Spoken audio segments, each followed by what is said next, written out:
इसके लिए हम अलग ही राग गा रहे हैं, अलग ही गाना गा रहे हैं कि नहीं, there is no implied condition as to quality और fitness of boots for buyer's purpose.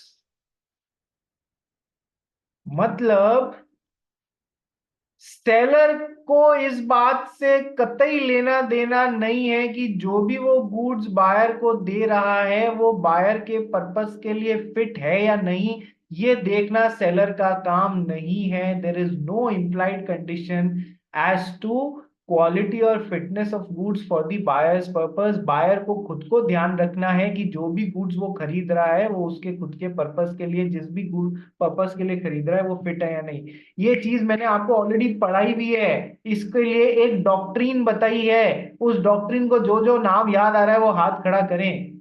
Buyer को खुद को बिवेर रहना है, इतना बड़ा हिंट दे रहा हूं मैं आपको। बायर को खुद को बिवेर रहना है। दक्ष अग्रवाल बता कौन सी डॉक्ट्रिन है?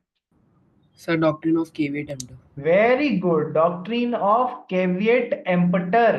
Late the buyer himself be beware और अवेयर। वो जो भी माल खरीद रहा है वो उसके खुद के पर्पसेस के लिए फिट है या नहीं है, ये देखना सेलर की सरदर्दी नहीं है। ये बायर को इंश्योर करना है कि वो जो भी माल खरीद रहा है वो उसके पर्पसेस के लिए फिट है या नहीं है। मीत बाबा हाथ खड़ा नहीं हुआ था।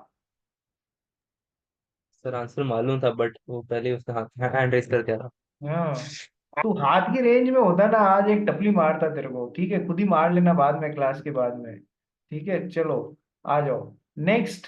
तो doctrine of caveat emptor, let the buyer himself be beware और अवेयर।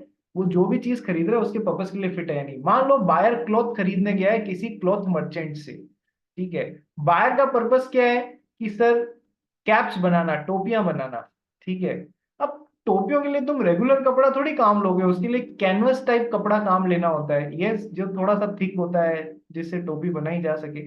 तो ये देखना कि जिस पर्पस के लिए वो कपड़ा खरीद रहा है कैप्स बनाने के लिए, वो पर्पस उस कपड़े से फुलफिल होगा या नहीं होगा, ये बायर की ड्यूटी है, सेलर की नहीं है। So there is no implied condition as to quality और फिटनेस फॉर बायर्स पर्पस। ये एक अलग ही पॉइंट निकल गया। बात कंसेप्ट समझ में आ गया? पांचवा नंबर पॉइंट, इस पे बहुत क्वेश्चन आते हैं। ठीक है, अब सर लेकिन लेकिन लेकिन सर इसका एक एक्सेप्शन है इस रूल का, that there is no implied condition as to quality और फिटनेस फॉर बायर्स पर्पस का एक एक्सेप्शन है। क्या एक्सेप्शन है? कि सर यदि ये दो तीन चीजें पूरी हो जाती हैं, क्या कि बायर ने सेलर को अपना पर्पस कम्युनिकेट कर दिया है कि मुझे इस पर्पस के लिए कपड़ा चाहिए। ठीक है, पहला पॉइंट क्या है? बायर ने सेलर को अपना पर्पस बता दिया है, मुझे टोपी बनाने के लिए कपड़ा चाहिए, कैप्स बनाने के लिए कपड़ा चाहिए। दूसरा, सेलर ने उसके लिए उसके पर्पस को समझते हुए कोई चीज सजेस्ट करी है। सेलर ने उसका पर्पस समझते हुए कोई पर्टिकुलर तरीके का कपड़ा सजेस्ट किया है। और बायर ने, सुनो, और बायर ने इसके सजेशन को माना भी है। दोनों बातें जरूरी चाहिए। ठीक है, कई बार क्या होता है, मैंने आपको सजेस्ट किया ये कपड़ा अच्छा रहेगा, लेकिन आपने अपना दिमाग चला लिया कि नहीं नहीं यार ये कपड़ा नहीं, मैं तो मेरी पसंद का लूंगा। तो फिर क्या ये सेकंड बात फुलफिल हुई? तो फिर क्या ये सेकंड बात फुलफिल हुई? नहीं सर। हम क्या कह रहे हैं, पहली बात, बायर ने सेलर को अपना पर्पस बता दिया, सेलर ने उस पर्पस को समझते हुए कोई गुड सजेस्ट किया, और बायर ने भी सेलर की वो क्या कहते हैं ओपिनियन पे रिलाई किया। इसको ऐसे बोलेंगे, buyer has also relied on seller's opinion. और तीसरी जरूरी बात क्या है, सेलर जनरली उन तरीके के गुड्स में डील करता है। सेलर जनरली उन तरीके के गुड्स में डील करता है, यानी सेलर कपड़ों का डीलर है, उसे पता है। ठीक है, एक तो होता है नौसिखियत, आपने कुछ मंगाया, सेलर ने बोला हाँ मैं अरेंज करके दे दूंगा, तो क्या वो जनरली कपड़ों में डील कर रहा है? नहीं सर, नहीं। ठीक है, हमारा तीसरा जरूरी बात क्या है, सेलर जनरली उन चीजों में डील करता रहा, यानी वो उस सेक्टर का नॉलेजेबल पर्सन है। मतलब ये समझ में आया? यदि ये तीनों बात पूरी होती है तो then implied condition as to quality और फिटनेस फॉर बायर्स पर्पस हो जाएगी, यानी कि seller will be responsible now to see that whatever goods is buyer buying is fit for his purpose. यदि ये तीनों एस्पेक्ट पूरे हो जाते हैं तो फिर सेलर रिस्पॉन्सिबल हो जाएगा। बात समझ में आ गई, भेजे में घुस गई।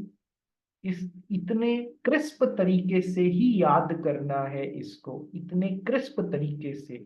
पांचवा पॉइंट एक्सेप्शन है। पांचवा पॉइंट क्या, ये वाला, there is no implied condition as to quality और fitness for buyer's purpose because of doctrine of caveat emptor. जहां भी इससे रिलेटेड क्वेश्चन है, क्या डॉक्ट्रिन का नाम आना चाहिए, डॉक्ट्रिन ऑफ केवेट-हेम्प्टर का नाम आना चाहिए, ठीक है, नहीं तो नंबर ना मिलेंगे।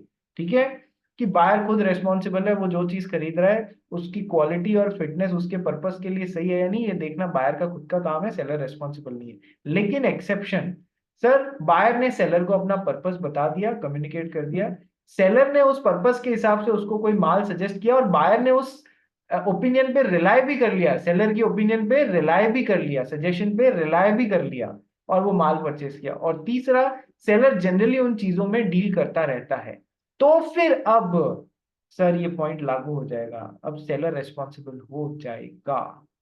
ठीक है, क्या ये सारे पॉइंट समझ में आ गए तुम लोग को?